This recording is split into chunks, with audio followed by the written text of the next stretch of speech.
So I wanted to talk to y'all about something that I've noticed that I think a lot of you are noticing as well, and it's a problem in our American society, and it is the problem of people not being able to disagree in a peaceful, kind, honest manner.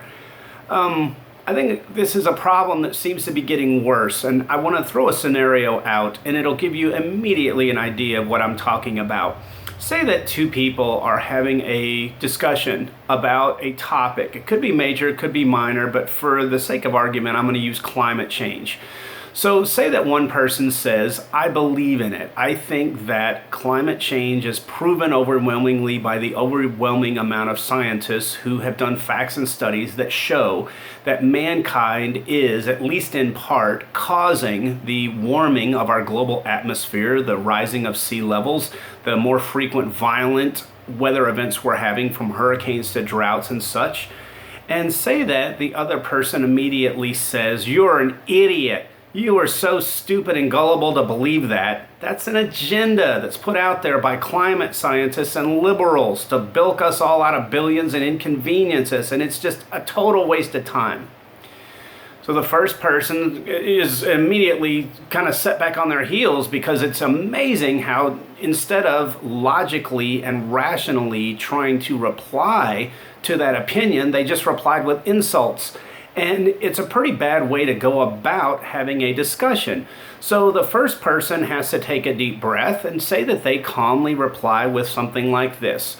Well, when you make the assertion that climate change is nothing more than an agenda of climate scientists and liberals, you are basically doing the work of the fossil fuel industry, meaning oil, gas, natural gas, and carbon, in their agenda to keep things as they are, because they want to keep making billions of dollars in profit and polluting our environment. And the first person or the second person goes right back to insults. That's not true, and blah, blah, blah, and you're an idiot. The problem we're running into is this is so common. We're seeing this across every sort of medium, from telephone to text to email to, mostly we're seeing it online in videos and Facebook and various different social media platforms. I know you've seen this. It is remarkable what your family and friends will put on Facebook, and you kind of look at that and it's so overly caustic, and so much of the time it's full of misinformation. And we've gotten to this horrible point in our society of a rampant growth of intellectual dishonesty. And here's what I mean by that.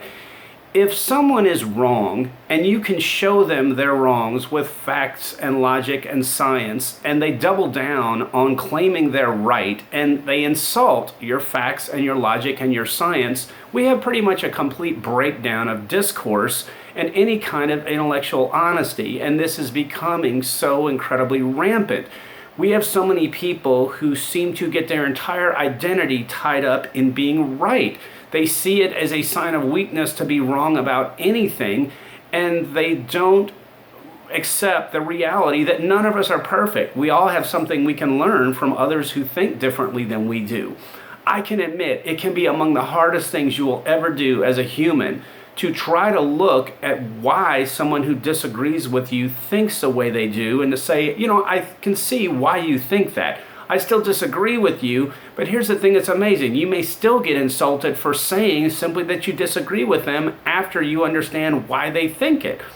And a lot of times, even if you take the high road, you cannot expect others to take the high road with you. Sometimes they'll see that as a sign of weakness and continue insulting you and tell you you're even dumber.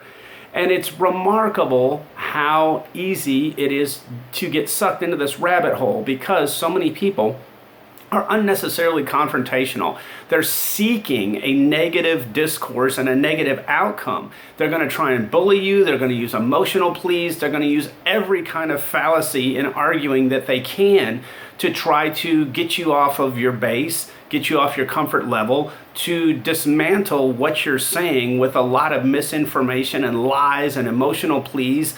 And this is not a good way to run a country or have a society that progresses and becomes better over time.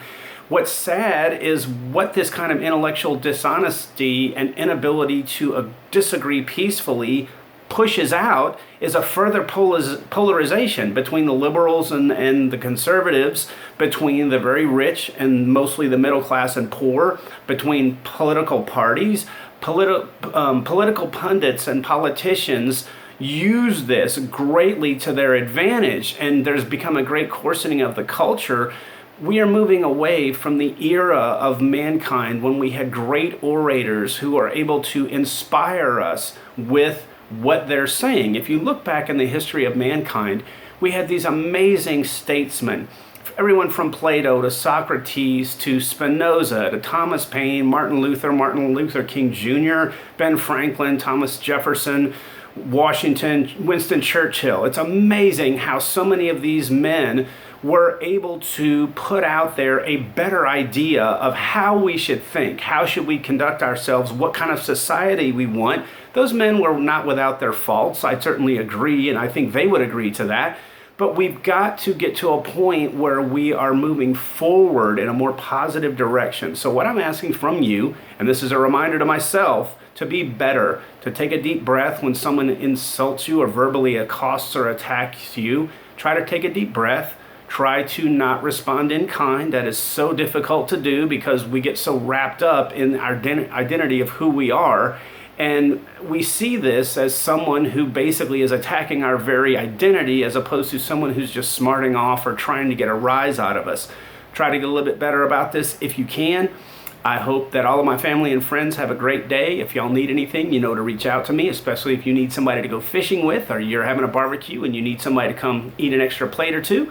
And people I don't even know, if you disagree with everything I've said in this video and you think I'm the dumbest person who's ever lived, I hope you have a great day too, because there's room for every person and every thought in this amazing country of ours. Y'all have a great day. Bye.